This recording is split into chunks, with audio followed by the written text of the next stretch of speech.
You all enjoyed the video presentation. We'll screen the second video later this morning.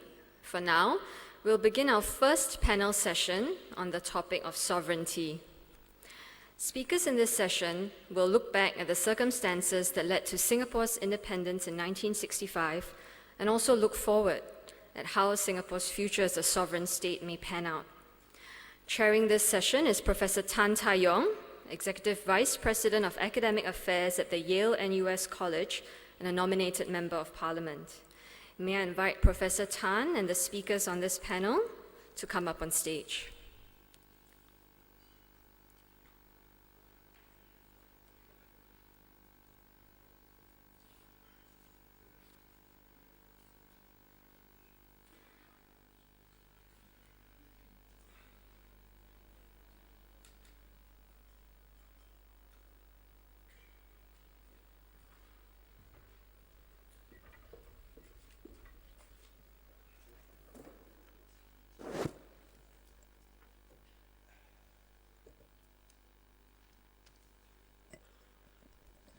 Good morning.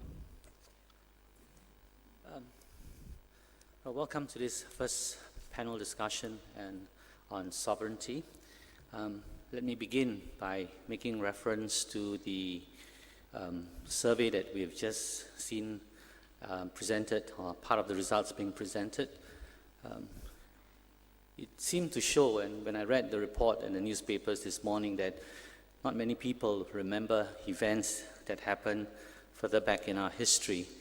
Of course, people remember separation, writing of the pledge, but there were also low levels of awareness of things that happened in the 50s and the 60s, and this is perhaps a good starting point for this conference to talk about sovereignty, because we must be reminded that sovereignty is not a natural state of affairs for Singapore, but it was unexpectedly thrust onto Singapore in 1965, as so eloquently elaborated by Janadas this morning.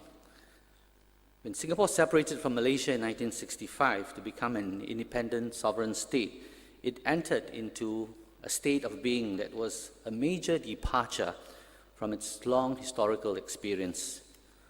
For most of its 700-year history, Singapore has always been part of something larger. It's a primary or secondary port serving regional trading networks. It's part of regional classical empires such as the Srivijaya, Majapahit empires. It was also part of the British Empire in Asia, and during the Second World War, it was Sionantao, part of the Japanese Empire. Emerging out of colonialism, Singapore's first instinct was not to search for separate statehood. It was thought inconceivable by all concerned, the departing British, the Malayans, and all shades of political opinions in Singapore, that Singapore could not survive as an independent entity detached from its hinterland. So it was Malayan nationalism, not Singaporean nationalism, that was talked about in the 1950s and the early 1960s, leading to Singapore being part of Malaysia in 1963. But by 1965, Singapore was out of Malaysia and has since been an independent sovereign state. 50 years on, despite the multitude of uncertainties that accompanied its unexpected birth as an independent state, Singapore is now an established member of the international community. But will Singapore's sovereignty as a small city-state be subjected to new challenges?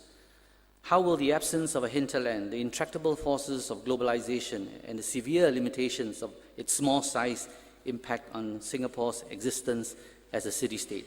And mind you, Singapore is one of only 3 sovereign city-states left in the world, the other 2, Monaco and the Vatican. So what does the future augur for Singapore as a sovereign state? Will the future eventually see a return to history, when circumstances will compel Singapore to once again be part of a larger entity in order to survive? To discuss these questions, we have 2 distinguished speakers who will share with us their thoughts on the future of Singapore's status as a sovereign state. I will introduce our first speaker first, Mr. Bilahari Kausikon, Ambassador at Large and Policy Advisor in the Ministry of Foreign Affairs.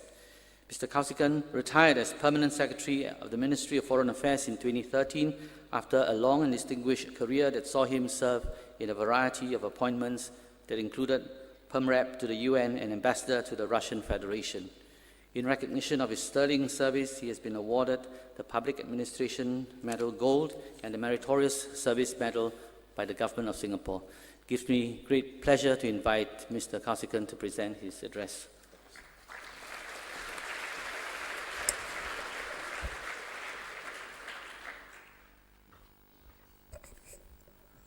Ladies and gentlemen, I want to thank my old friend Janadas and IPS for inviting me to speak to you this morning.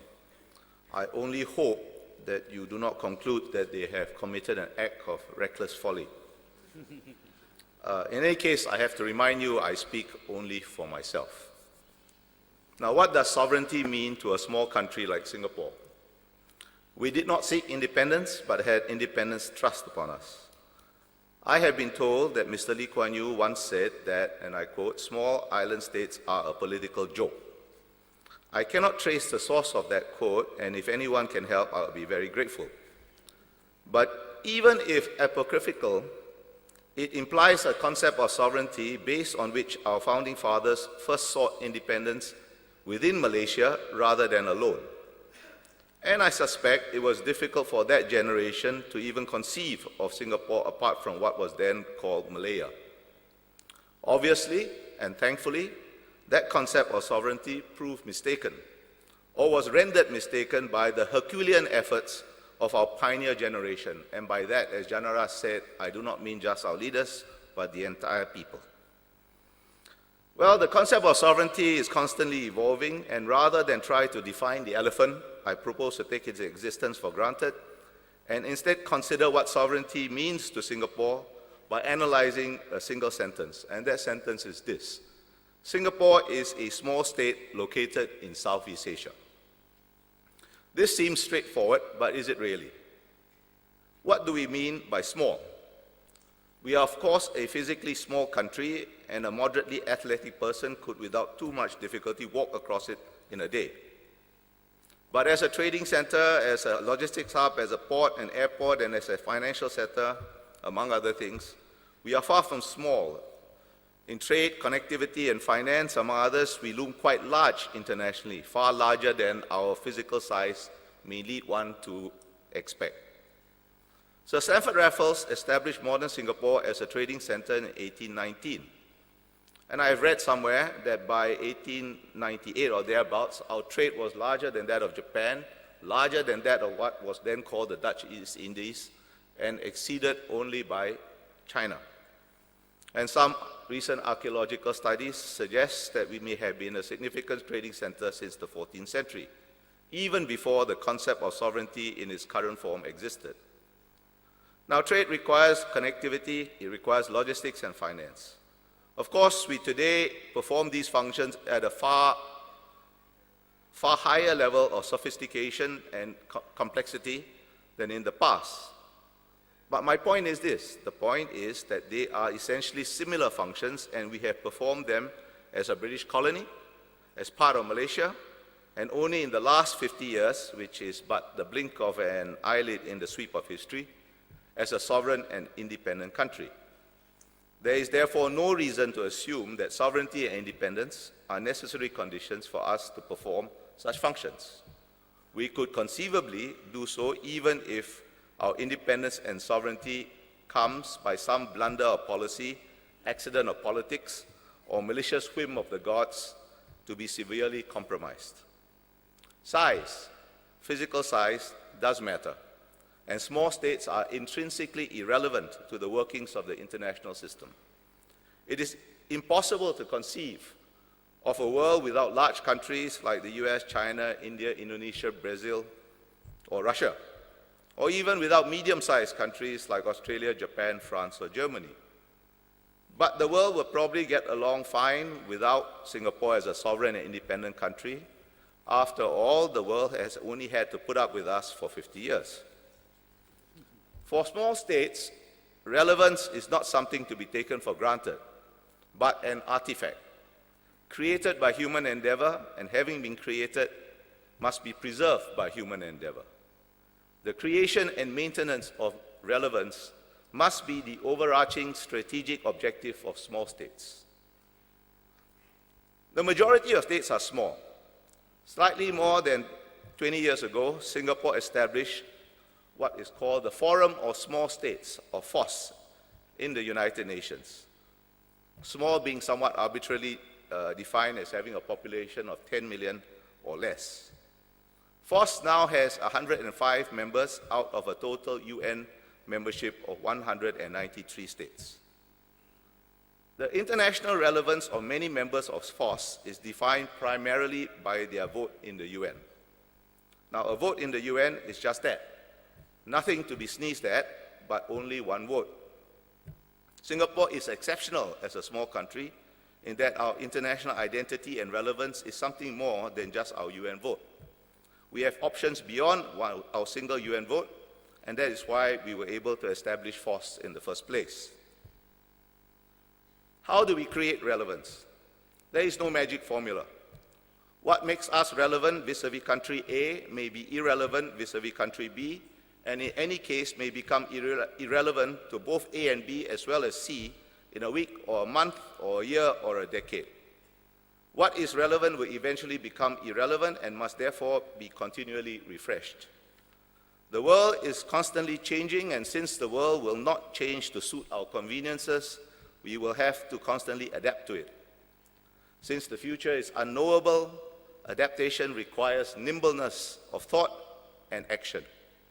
And thought and action must be based on a clinical, or some accuse us of being cold-blooded, understanding of the world as it is. The world as it is, and not as we think it ought to be. Even if we hope to change the world, we must first understand it as it is, because hope, however fervent, is never enough. The bedrock of success, the bedrock of relevance, is success. I have always told our Foreign Service officers that if Singapore's foreign policy has been to some degree successful, it is not due to their good looks, it is not due to their natural charm, it is not due to the genius of their intellect. The most brilliant idea of a small country can be safely disregarded if inconvenient, whereas the stupidest idea of a large country must be taken seriously. In fact, the stupider the idea, the more seriously it must be taken because of the harm a large country can do. And if our Foreign Service officers succeed, it is only because Singapore as a country is successful. Singapore's success invests our ideas and actions with credibility. And success must be defined, first of all, in economic terms. Will a barren rock ever be taken seriously? Obviously not. I know that it has become fashionable in certain circles to claim that economic success is not everything and that there are other worthy goals in life. I do not disagree as far as individuals are concerned. If any of our compatriots chooses to drop out of the rat race and devote his or her life to art or to music or to religion or even to just lepak in one corner, I respect their choice and wish them well. But the country as a whole does not have this luxury. A world of sovereign states is in fact a rat race, and often a vicious one, in which the weak go to the wall.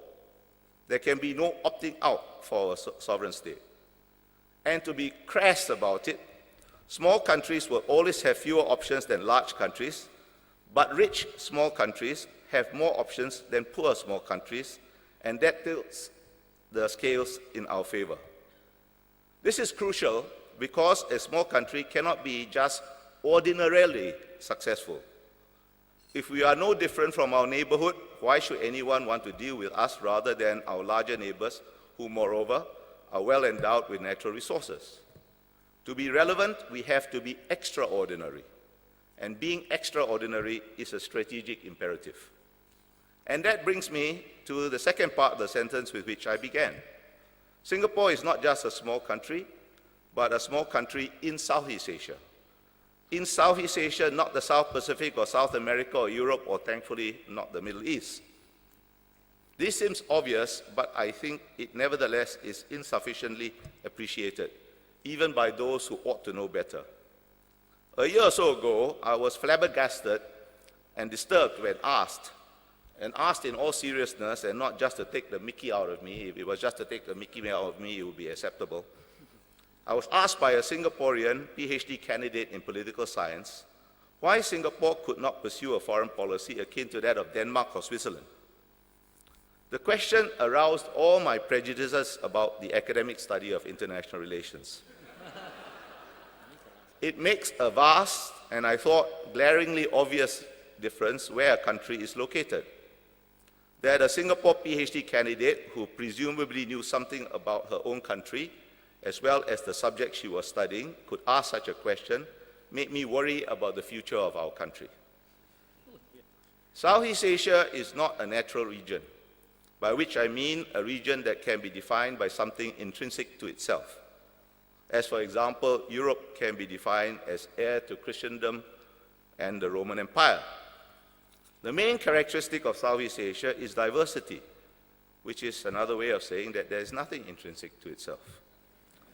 There are obvious differences of political form and levels of economic development. But the most important diversities of Southeast Asia are visceral. They are diversities of race, diversities of language, and diversities of religion. These are the roots of political tensions within and between the countries of Southeast Asia.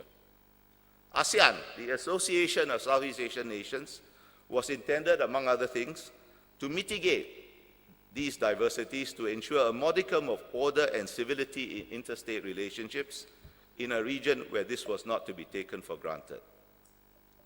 Now, ASEAN has been reasonably successful, but ASEAN can never entirely erase these primordial diversities because race, language, and religion are the essence of core identities. Singapore defines itself as a multiracial meritocracy, and we organize ourselves on the basis of these principles. We are, of course, not perfect. There is no perfection to be found this side of heaven, but we take these principles seriously. They are what makes Singapore Singapore. They also make us extraordinary because our neighbors organize themselves on the basis of very different principles. This is most obvious in the case of Malaysia. It was the irreconcilable contradiction between fundamentally different political philosophies that made it impossible for us to remain in Malaysia, and no matter how closely we cooperate, and by the way, despite occasional spats, we do cooperate very closely in many areas, will make it impossible for us to ever be part of Malaysia again, unless Malaysia abandons its basic organizing principle. And if you believe that will ever happen, ladies and gentlemen, there is a bridge I can let you have really cheap. The essential issue is existential. Not what we do, but what we are.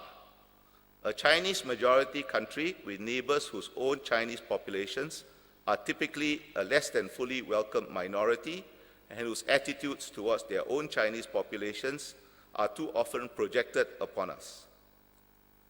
A multiracial meritocracy with a Chinese majority that has been extraordinarily successful compared to its neighbors is often taken as an implicit criticism of differently organized systems.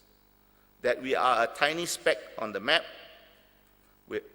and have hardly any history to speak of is an additional affront. The intensity of such attitudes waxes and wanes. It manifests itself in different ways at different times, but it never disappears because it is a structural consequence of the dynamic between two types of systems. Being extraordinary does not make us loved, but that is the price we must pay for survival and autonomy. In different forms and various degrees, such attitudes exist throughout Southeast Asia, and also in China, Japan, and even in Western countries like Australia and the US. Examples spring all too readily to mind, but diplomatic prudence does not permit me to elaborate, at least not too much. Of course, none of this is intended to imply that we cannot work with our neighbors or any other country. Obviously we must, obviously we can, and obviously we do. And indeed, I dare say we do so fairly well. But these complexities are never going to go away, and we ignore or deny them only at peril of compromising our autonomy, that is to say, compromising our sovereignty. And I believe that matters are going to get even more complicated because the external environment and our domestic environment are both changing, and external and internal complexities will act and react with each other in ways that cannot now be predicted. There are already signs of foreign policy being used for partisan political purposes. This is probably inevitable. Now, domestic debates over foreign policy are not necessarily a bad thing, provided they take place within parameters defined by shared assumptions. Otherwise, it is playing with fire. At very least, it degrades the nimbleness of our responses if we have to argue everything out from first principles every time.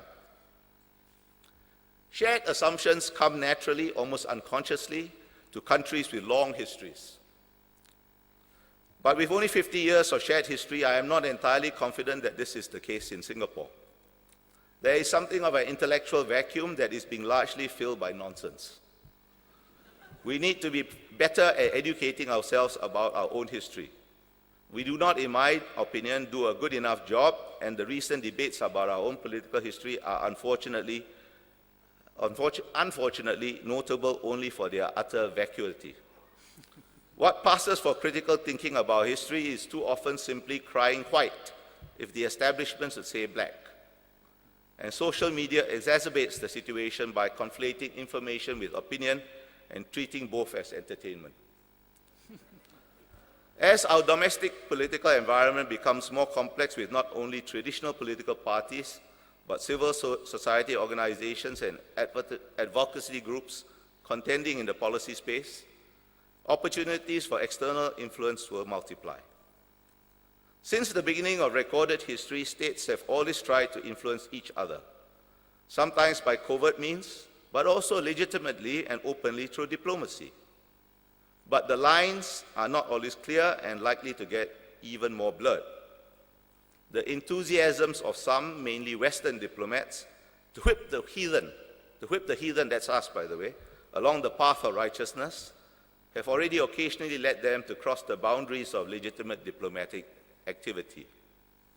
And more fundamentally, market forces are creating economic spaces that transcend national boundaries, most notably between China and Southeast Asia.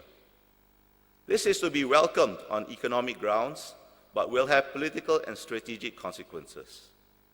It is redefining Westphalian notions of state and interstate relations and is stressing ASEAN as powerful centrifugal forces pull members in different directions. As the only Chinese majority country in Southeast Asia, it could pose special challenges for Singapore.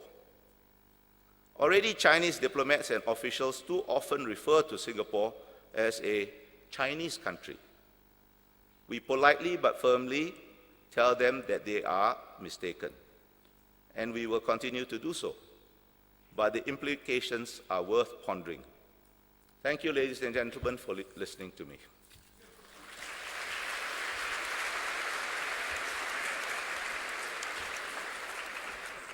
Thank you, Bilahari, for a very entertaining presentation. Of course, I still got 4. still got 4 minutes. Yeah, but the key points that you have raised are worth pondering, and I hope they'll elicit some questions subsequently. The constraints of size, the need for success, and the contextual implications of where we are located as a state, and the challenges that are coming forth from various quarters, even outside Southeast Asia. I'm going to invite our next speaker, and then we'll have questions and answer after she has spoken. Our next speaker is Professor Evelyn Goh, the Shedden Professor of Strategic Policy Studies at the Australian National University. Professor Goh has published extensively on US-China relations and diplomatic history. East Asian security, Southeast Asian strategies towards great powers are other areas that she has also written on. Her latest book, The Struggle for Order, Hegemony, Hierarchy and Transition in Post-Cold War East Asia was published by Oxford University Press in 2013. We're very happy to have Evelyn back from ANU, and I now would like to invite her to make a presentation. Evelyn.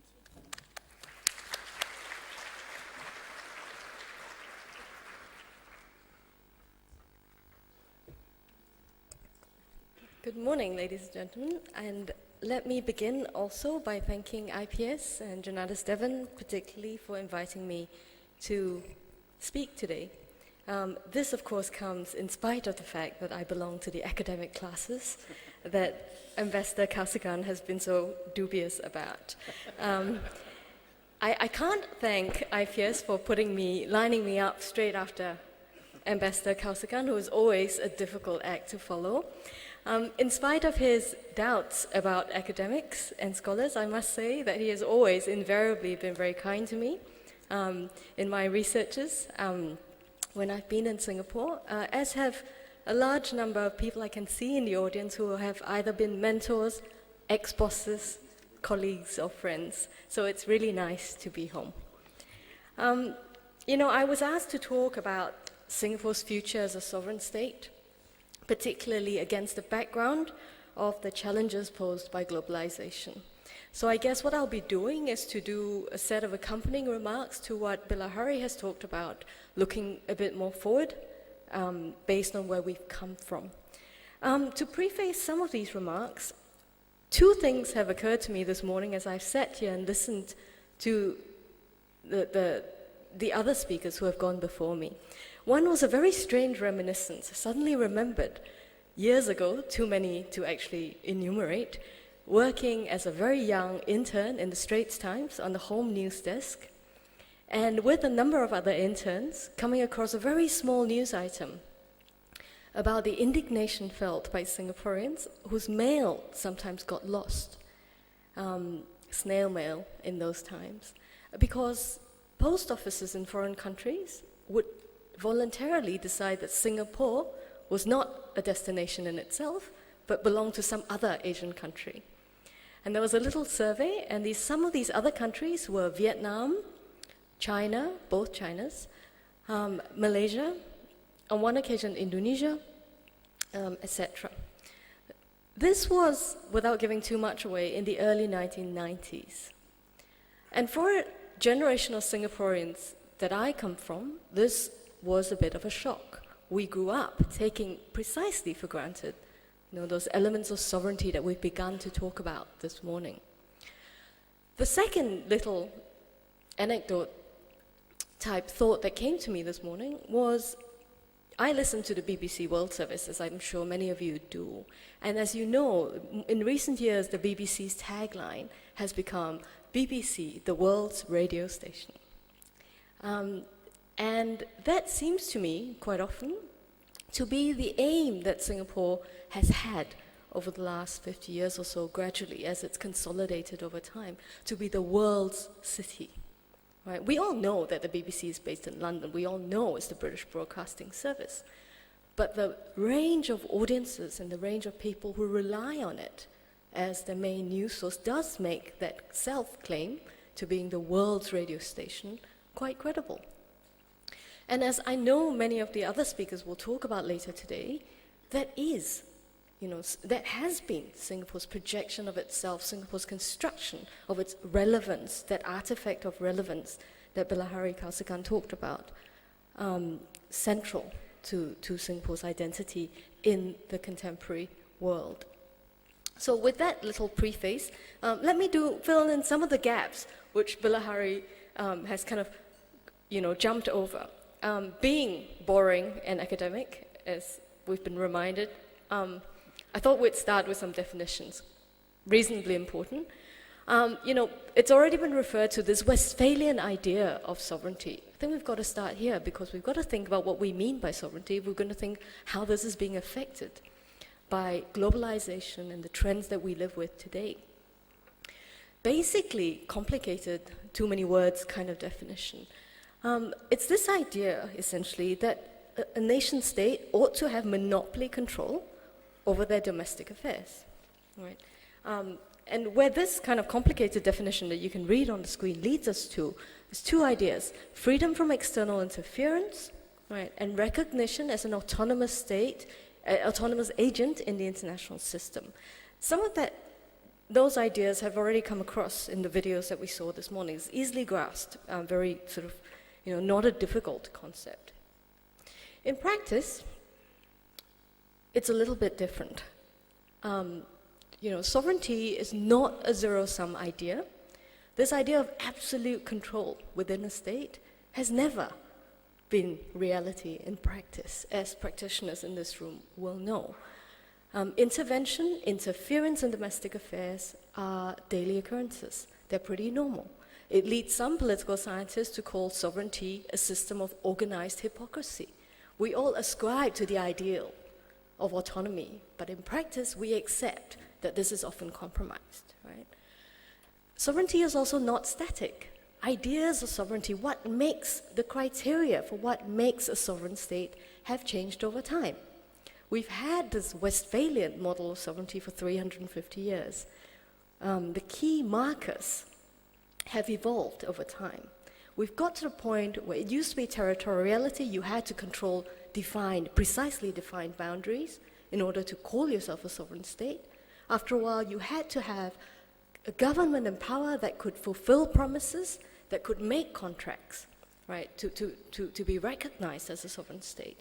This then changed. At a certain point in the 20th century, it became quite important what kind of state you were, what your ideology was, whether you were democracy or not, made a difference to the kinds of recognition you would get in the world. And increasingly, of course, in the post-Cold War world, sovereignty has become quite conditional. A lot of it has depended upon whether you could be perceived to protect your own peoples rather than to oppress them, which then opens you up to the possibility of external intervention. I think we all know the examples of these cases. So it's not a static concept. It's also not linear. We think of sovereignty as evolving in a way in which, the Europeans got there first, everyone else kind of followed this train that goes in the direction where we'll all move towards this ideal state of absolute control over defined territories. Well, that's not the case. The Europeans, after fighting with lots of blood, sweat, tears, and gold for centuries over this, decided after the Second World War that they will pool their hard-won sovereignty, right? And after the Cold War too, Eastern European, Central European states decided also to voluntarily give up key elements of sovereignty in joining the European Union. Yet, today, that's not a given. Bilahari Kausikan again referred to how Europe is different from Southeast Asia. In some ways, it's not so different. There's no sort of linearity to the sovereignty game. We have regions and peoples like the Scots, like the Catalonians, who are still contemplating the possibility of taking back or reclaiming sovereignty in an autonomous manner. So there's no sort of, straightforward path in sovereign experiences. Singapore's experience of sovereignty, I think it's worth noting, was traumatic, obviously. This has been referred to very eloquently by Janada Steven already this morning. That very quick succession of independence, merger, demerger,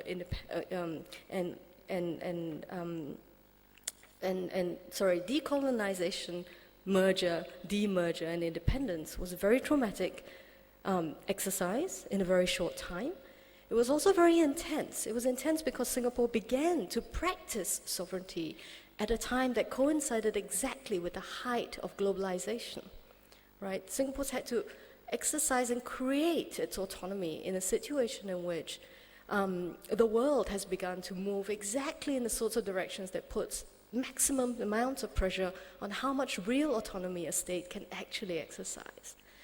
However, for those reasons, as has already been referred to, agility, adaptability, that drive to be extraordinary has made Singapore's experience of sovereignty quite exciting, and I would argue, for reasons that are set out below, quite promising in future as well. Now, before I get to that point about what is the future for Singapore, I think it's quite worth making a few observations about what's been happening to practices of sovereignty in the world today. Our experience is unique, but we're never alone. We're always looking for new things that are happening in the world, but not everything is new. New things are new in some ways, but old in others, right? This is also how the thing about history being relevant is important. It's not just about what's happened in the past, but the future doesn't begin tomorrow or somewhere down the line. We're already living in it, right? So there is nothing that actually has no roots in what's gone on before. And similarly, sovereignty.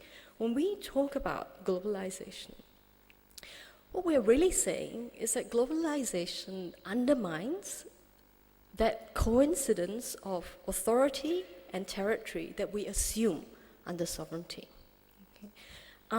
And that leads us to a number of pressure points.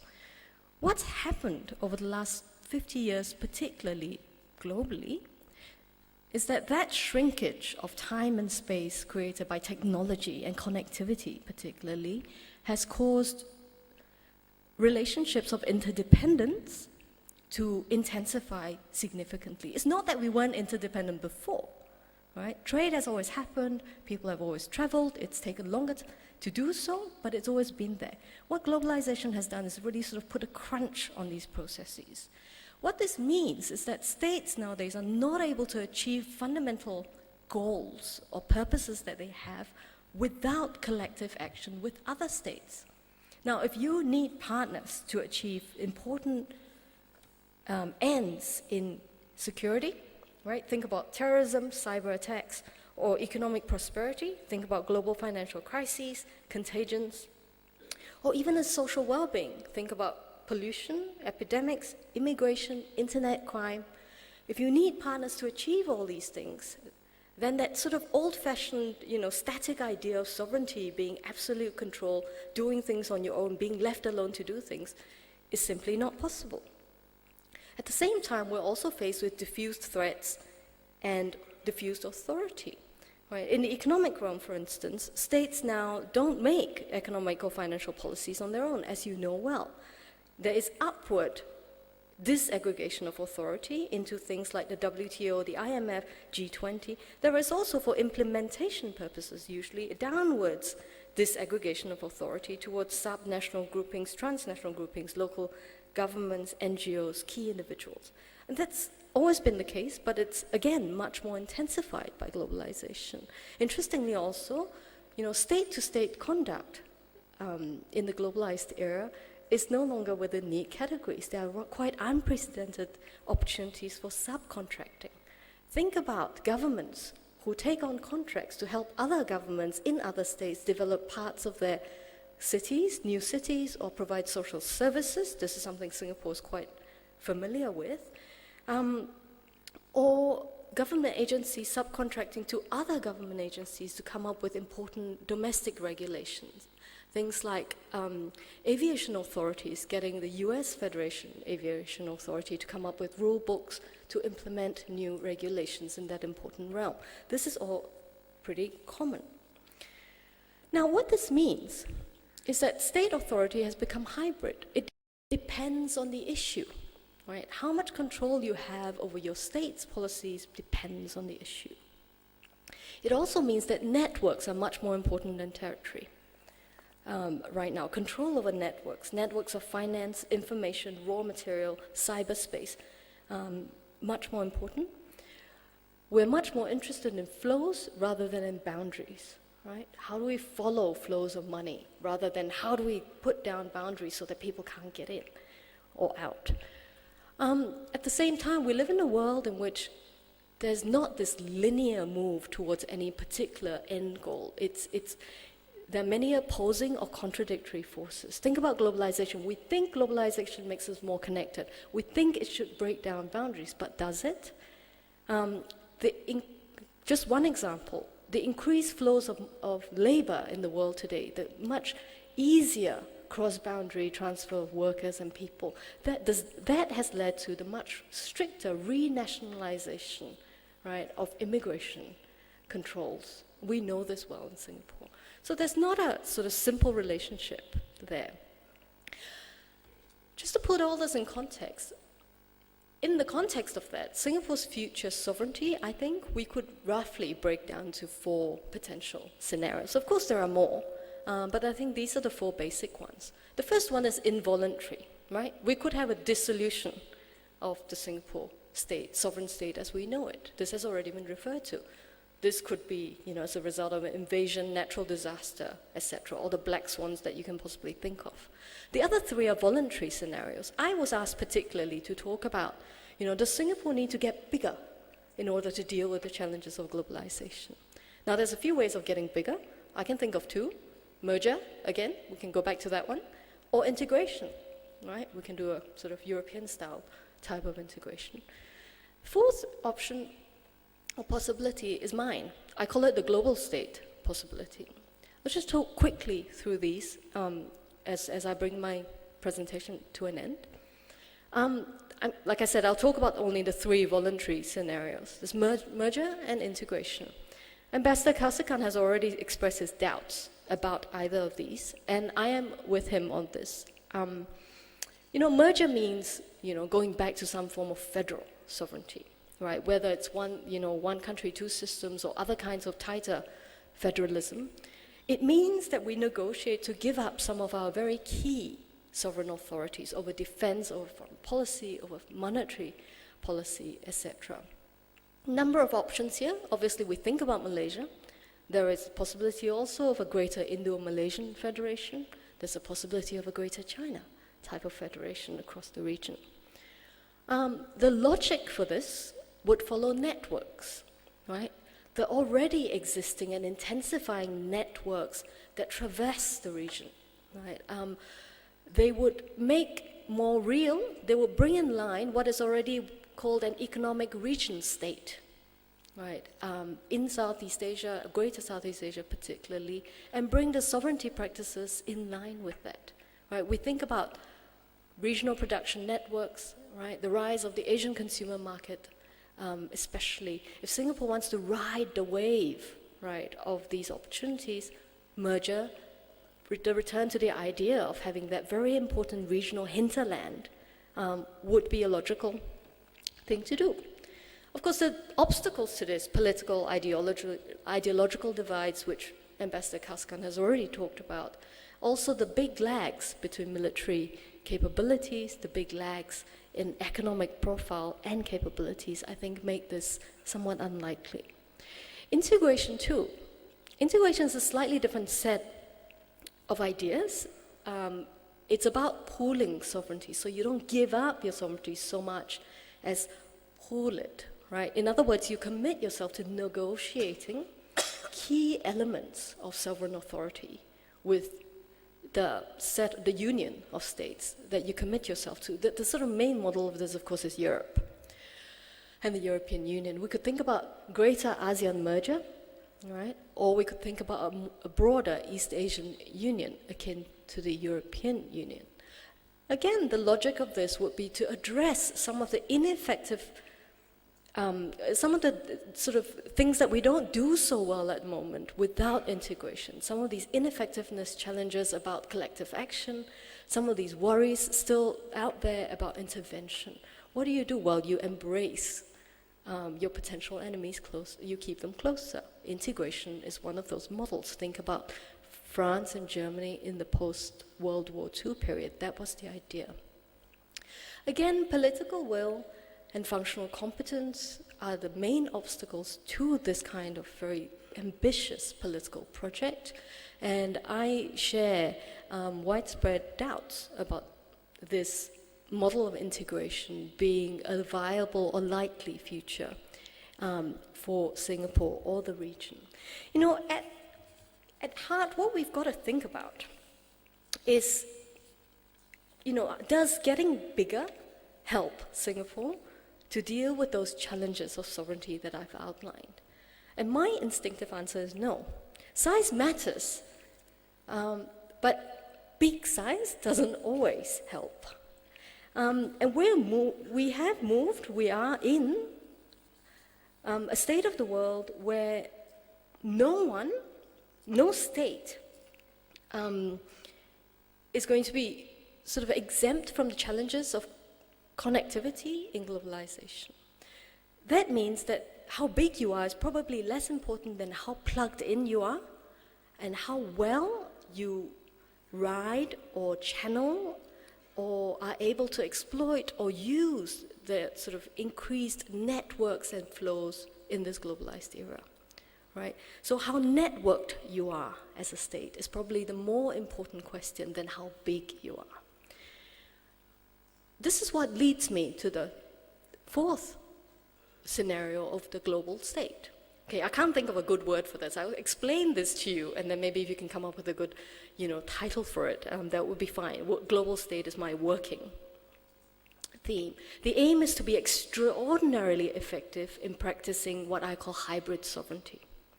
Okay, I've already talked about how sovereignty is just not absolute today. But what we want to do is to take that ethos of extraordinary into being extraordinarily effective in navigating this sort of world.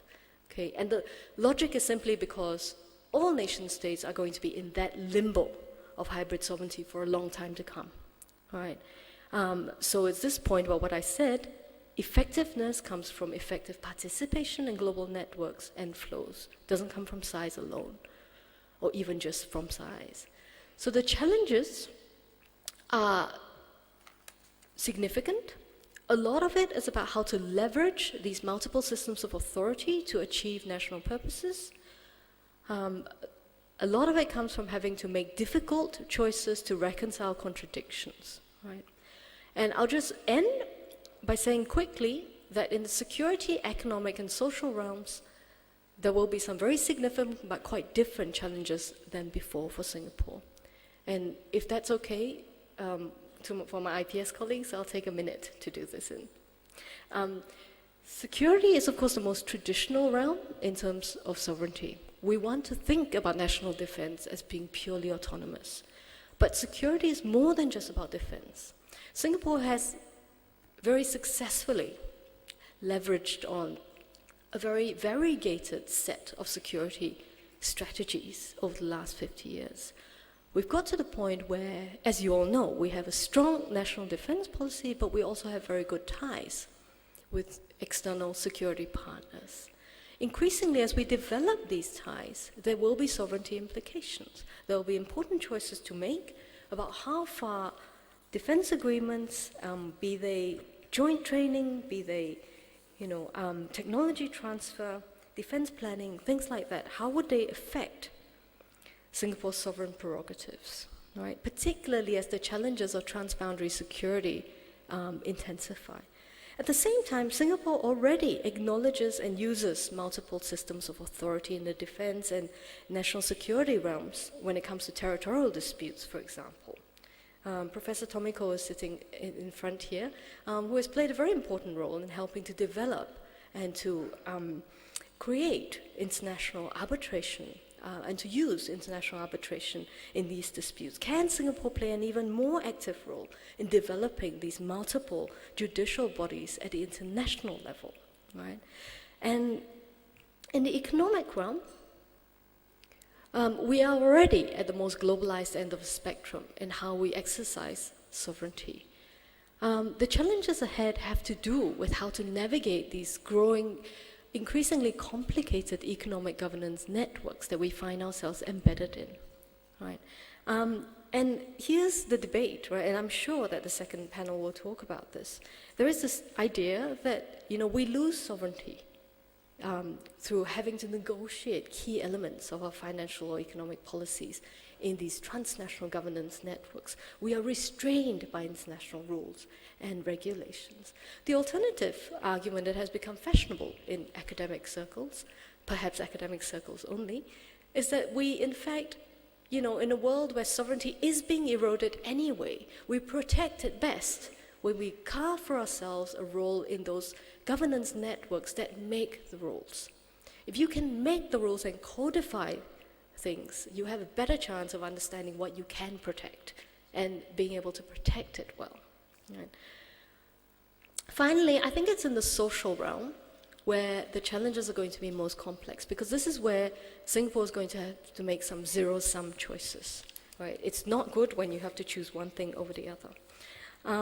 And a number of examples: national identity and labor flows. What are we going to do about how quickly can Singapore society adapt and absorb outsiders at a rate to keep up with the economy's need for labor, right? Citizenship versus geography. How to leverage on the talents of Singaporeans overseas, the Singapore diaspora, which is not insignificant, without necessarily requiring them to be based on the island, right? How do we cultivate global diplomats, state actors, and citizens while keeping them grounded in the realities of Singapore's domestic social political economy, right? These are complex challenges. A lot of them are zero-sum. I will end here. Part of me wishes that I could give you 3 scenarios that you didn't think of and are completely out of the box, right? That would be exciting. But globalization, as well as the institutional sovereignty, are both trends that have been ongoing.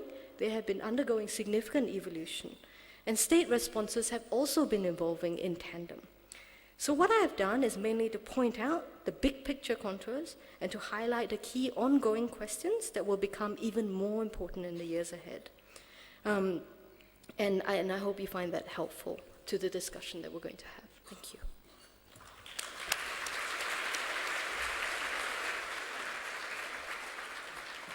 Thank you, Evelyn, for your very insightful analysis of the concepts of sovereignty and how the meanings and forms have changed, and also raising quite intriguing trajectories for Singapore, possible remerger integration, and this very exciting concept of hybrid sovereignty. I've heard another term that's similar. It's called perforated sovereignty. Okay, you've heard 2 very exciting presentations. The floor is now open. I'd like to invite questions from you. There are mics around the room. Please put up your hand so that I can acknowledge you. Walk to the mics and introduce yourself and keep your questions concise so we can take as many questions as we can. The floor is now open.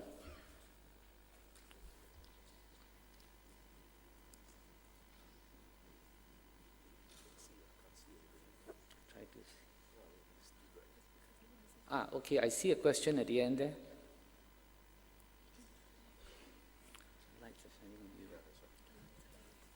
Thank you, Chairman.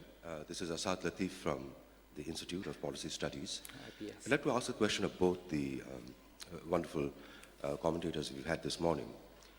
Could you think of something so dramatic and drastic that if we were to meet 1 year from now here, you would give us a completely different idea of sovereignty?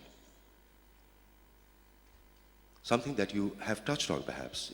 You have the black swans, you have a lot of these issues.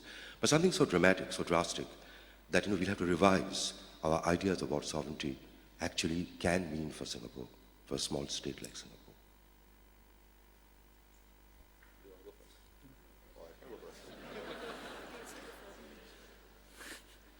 Well, I can think of many things, an alien invasion for some. But if we are thinking in the realm of the possible, a major conflict between big powers in our region, a huge racial riot in one of our neighbors, a complete breakdown of the world economy that leads to political tension. There are many things that you can think of. But I don't think it radically revises the concept of sovereignty. Now, Evelyn, if I can summarize her very interesting presentation, says that sovereignty is complicated, sovereignty is constantly evolving, and is never absolute. I certainly agree. But the fact is that you know it when you have it, and more importantly, you know it when you lose it. And the most important thing, even to respond to the kind of scenarios I have painted, is that you choose by your own sovereign will to do A or B, rather than have choices forced down your throat. Even if you choose to subordinate your sovereignty to some international organization or international law, it is because I choose as the sovereign to do so. And I don't think these scenarios, short of an alien invasion, which will, reconceptualize how we think of ourselves on Earth, will change that very essential attribute of sovereignty, which is the autonomy to choose. Thank you. Does it just come on, or do I have to? Oh, right. Let me paraphrase Bilahari, because I think I agree with him. And I guess what I've been trying to say is that sovereignty over history has not, it's been quite unusual for there to be a sort of sudden, drastic, dramatic alteration in sovereignty for most states. If you look at it, only two things are constant. States tend to dissolve or become a different kind of sovereign unit, either through war or through natural disaster. That's kind of it. Many of you may have read Guns, Germs, and Steel, Jared Diamond. That was the point. So I guess, yes, tsunami or war, I think, would be the two types of things that would drastically, overnight, change the status quo for Singapore, or to break the will, I suppose, as a sovereign state. Yeah. Yes, I see a question. Thank you. Firstly, may I thank Professor Goh for bringing up this very interesting point of a hybrid state, which I assume also means that there will be hybrid citizens. I myself actually have been struggling with this concept of global citizenship versus more nationalism, and whether it is a zero-sum game or not. In that context, I would say that I think Singapore is in a state of flux, including its citizens. Jonathan has shown that our history was essentially decided by the leaders. Of course, we citizens who can remember the historical event went along with their decision, which proved to be a wise one. However, I think in future, citizens will be will play a very major role in what path we choose. So can I put to the panelists, can we be both global citizens and strong nationalists? How do you see the role playing out? And in that context, may I also mention Mr. Bilahari's remark about you can't be extraordinary and loved. So I take it Singapore chooses just to be extraordinary and unloved. I think if we really want to be good global citizens, we have to look at the soft power, and if we are not necessarily loved all the time, I think we should try not to be too unloved. Thank you. Thank you. Who would like to go first? The question is whether you can be national citizens as well as global citizens, and this whole tension between being loved and extraordinary. Who would like to start? I struggle with the same questions. And I was very much inspired by Amartya Sen, who wrote a book called Identity and Violence about 10 years ago now, I think. And his argument basically was that we don't exist with single identities. None of us do. And again, if we put those ideas together in the globalized era, we're just going to have to live with the idea that we've got to sustain at this closer to the surface than before a series of multiple identities. And it is a struggle, but increasingly state policy, I think, will also have to catch up to make these choices less zero-sum. If only because we want to be able to maximize and, optimalize, if you like, the capacities and resourcefulness and talents that citizens and partial citizens and hybrid citizens may bring at different points in time for the country. So it's not a very satisfactory answer, but it's a challenge that's not going to go away, and many of us already live it on a daily level. And so that's what it is, I think. On the question about, if I may, Bilahari, elbow in on the loved, etc., again, might be quite useful to, it's always the realist, right?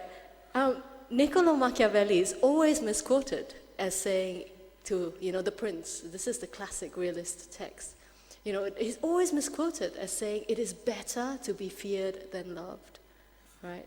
It's wrong. The correct translation it is easier to be feared than loved.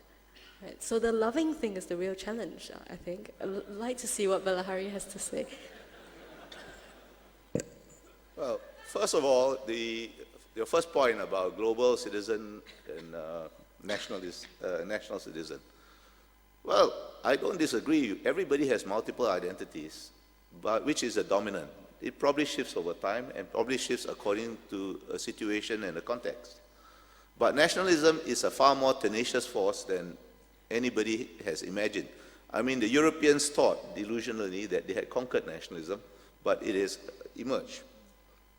Now, this question of being loved or being extraordinary, it's not entirely a zero-sum choice, but it is far more a zero-sum choice in our particular region, in Southeast Asia, than it could be, let's say, if we were in Northern Europe or in the South Pacific or somewhere else. And it is a zero-sum choice because of the peculiar composition, the way we organize ourselves and the way our neighbors organize themselves. It does create a rather zero-sum situation. You can mitigate it. You can mitigate it by diplomacy. You can mitigate it by creating common interests. You can mitigate it through regional organizations like ASEAN, and this is the purpose of all this. But I do not think you can erase it, because the fact is, Malaysia is organized on the principle of Malay political dominance. We are organized on the principle of multiracial meritocracy. There is a fundamental contradiction between them. Now, if we were a failure, there would be no problem. But since we are not a failure, there becomes a problem because our very existence is an implicit criticism of another system. That's a fact. You can mitigate this, but you cannot erase it. I think you mentioned soft power. I think the hard fact is you cannot have soft power. Soft power is very important, but you cannot have soft power if you do not first have hard power. And for a small country, hard power is not just military power. It has to be, as I tried to suggest, economics. Okay. Guess we could have more debates on this, but I'd like to take other questions. Somebody behind it. Yes, I see a hand. Yes, please.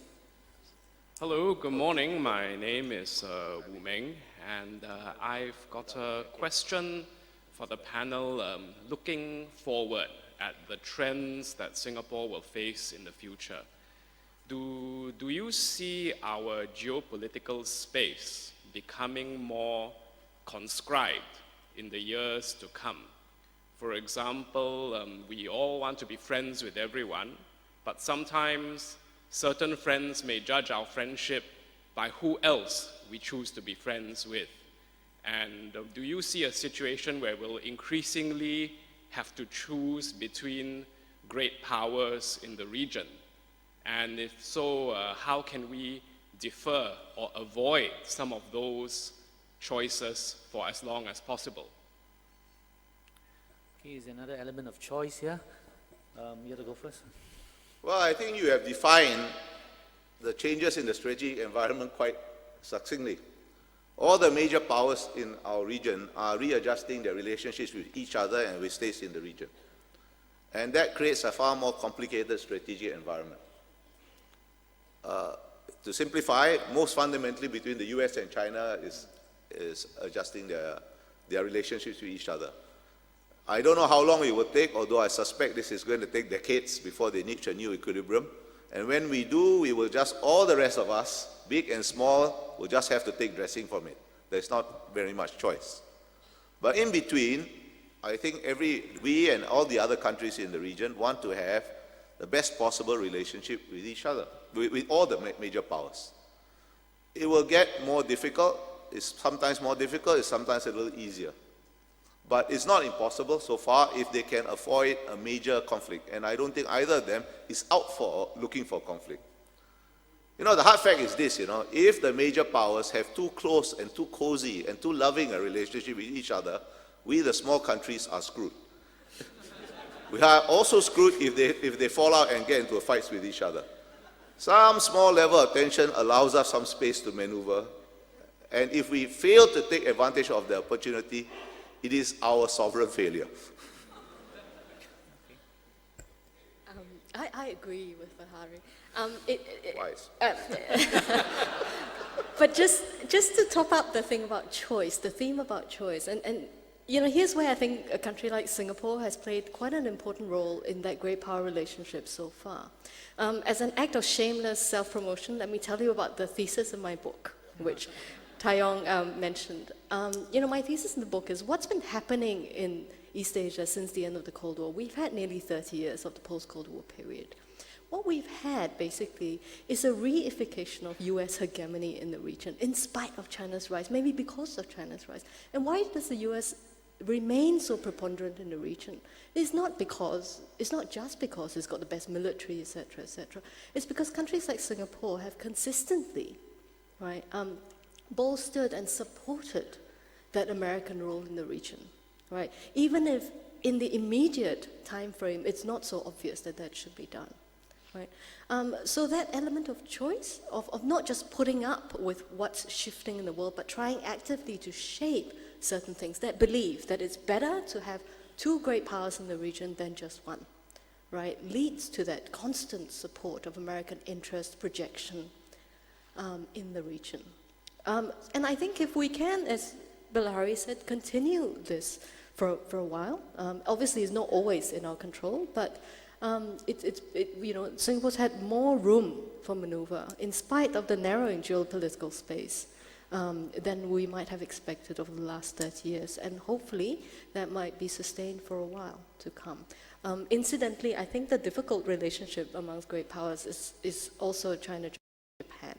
And it's not so clear what the Singapore maneuverability is on that one. I think there was another question from that part of the room. Did I miss somebody there? Oh, no, I think he's one of the, yeah. Okay. If not, I'm going to scan onto the other side. Oh, yes, please.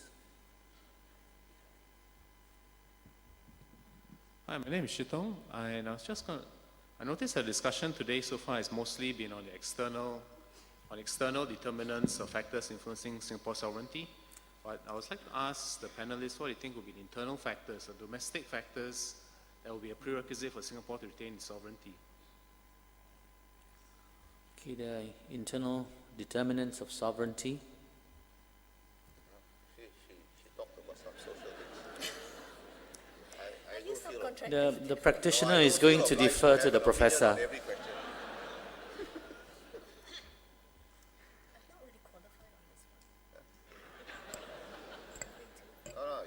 Somebody has to answer. Well, I don't quite understand the question actually. So it has to be Evelyn then. But if you don't understand it, then we don't have an answer to this, because you're the guy who does internal There are stuff. questions with no answers too.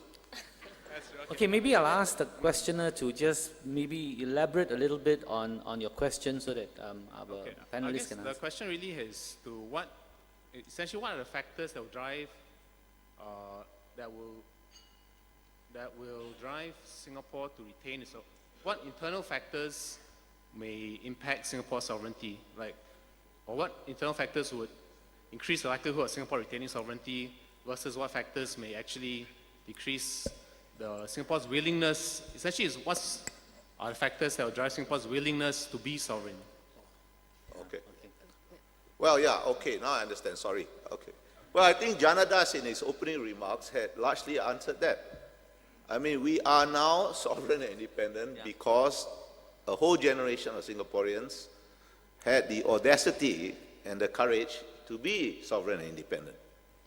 And if we lose that qualities, I mean, it won't manifest itself in exactly the same way because things do change, then we will not be sovereign and independent.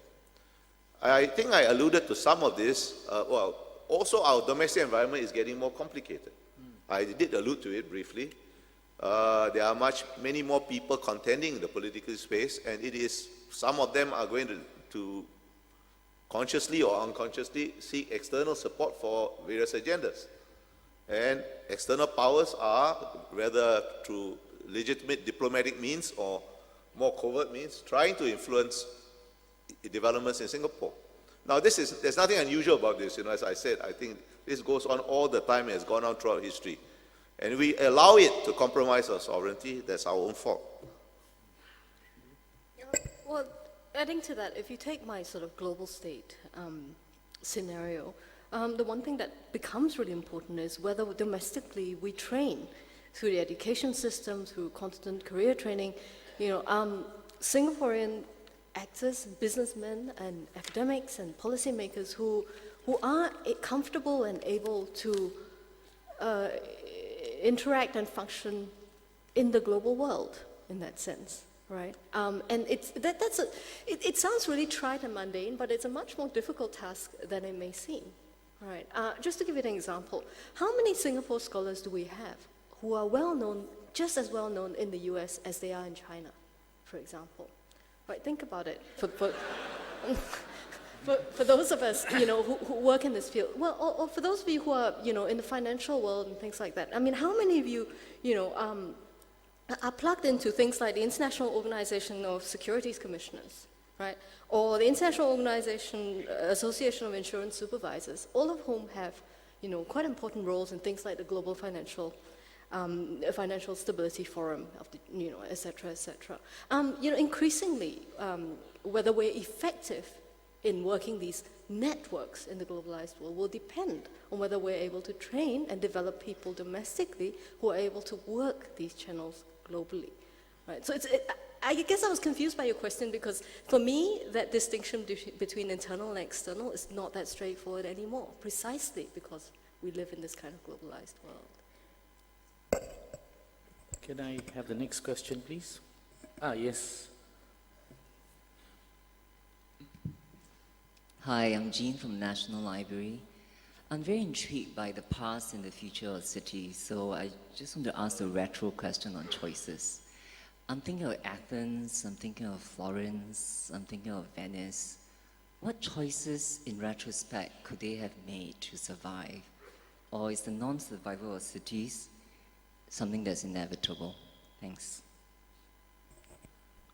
So historical city-states that have since vanished or gone out of fashion, is it inevitable and will the same fate meet Singapore at some stage?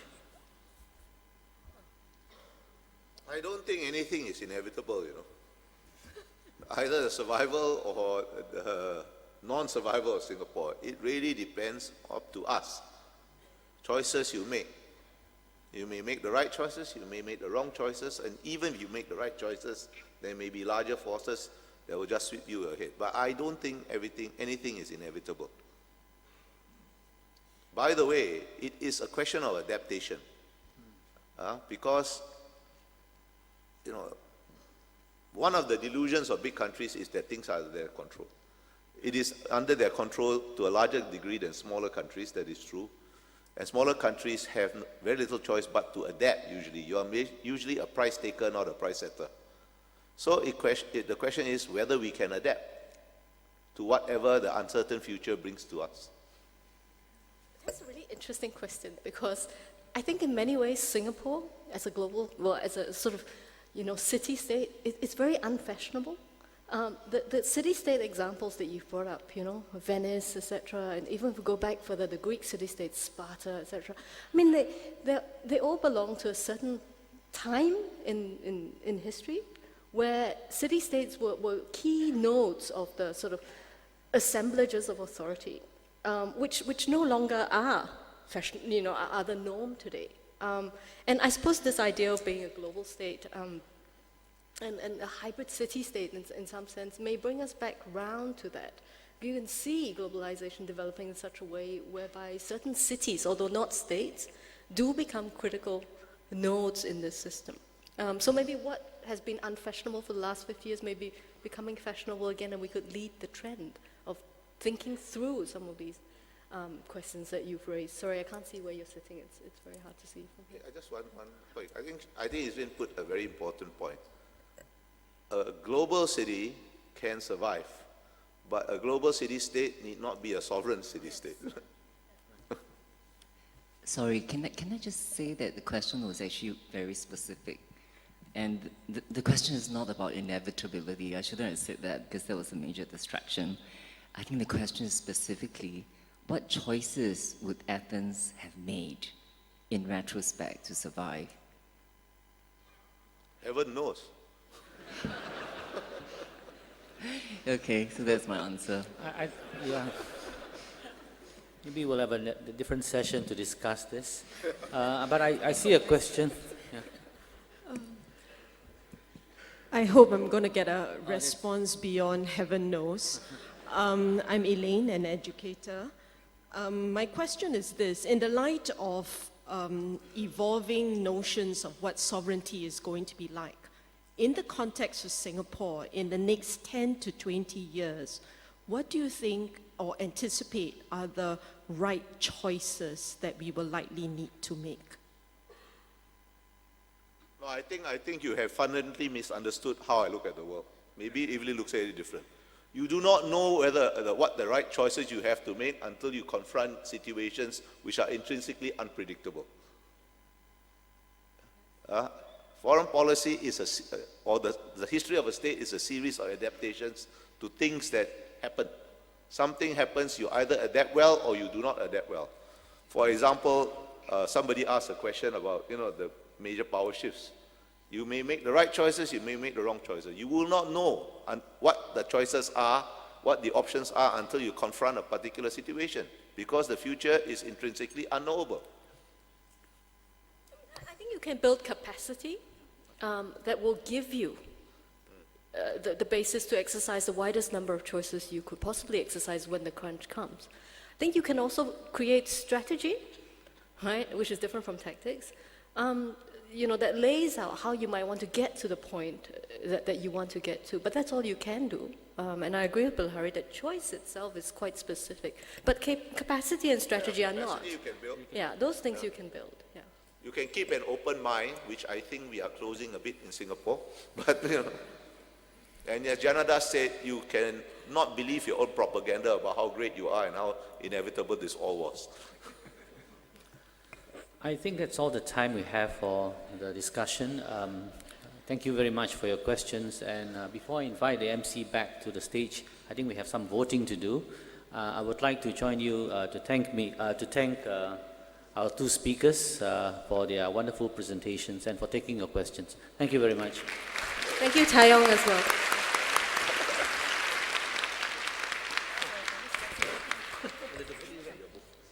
Thank you, Professor Tan, Ambassador Kausikan, and Professor Goh. Ladies and gentlemen, it's now time for the first poll. Each of you has a polling device at your seat, and I'll now explain briefly how this works. Now, you're going to see on the screen a question corresponding to the topic of the panel session. You will also see several answers, and these will be numbered. To vote for your choice of answer, please press the number on the polling device that corresponds to your answer, and you'll have 45 seconds to do so. So what you're seeing on screen is actually our test poll, and the question reads, what is your age? So you have 45 seconds to key in the number that corresponds with your choice of answer, and your time begins now.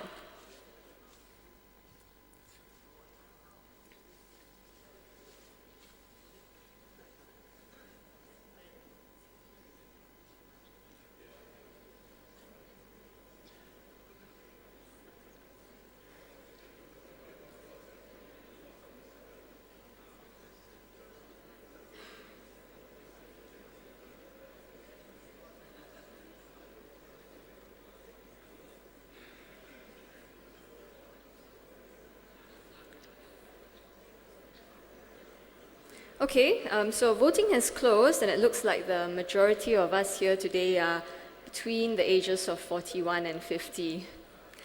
Okay, great. Let's move on to the actual poll question now. And it reads, which option is most viable for Singapore's future as a state? And you may begin voting now.